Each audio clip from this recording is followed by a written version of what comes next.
বর্ষার সিজনে ইলিশ মাছ না খেলে কি হয়? আজকে আমি ওল কচু দিয়ে ইলিশ মাছ রান্না করব।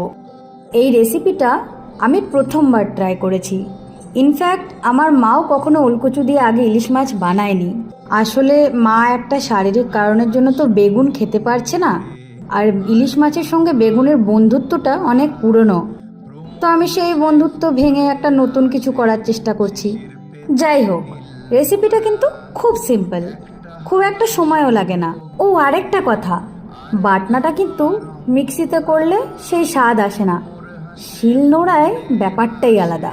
এ বাবা, চলতি ভাষায় মিক্সার গ্রাইন্ডারকে মিক্সি বলে ফেললাম, রাগ করবেন না কিন্তু। আপনাদের সঙ্গে কথা বলতে বলতে আমার রান্নাটা কমপ্লিট হয়ে গেল।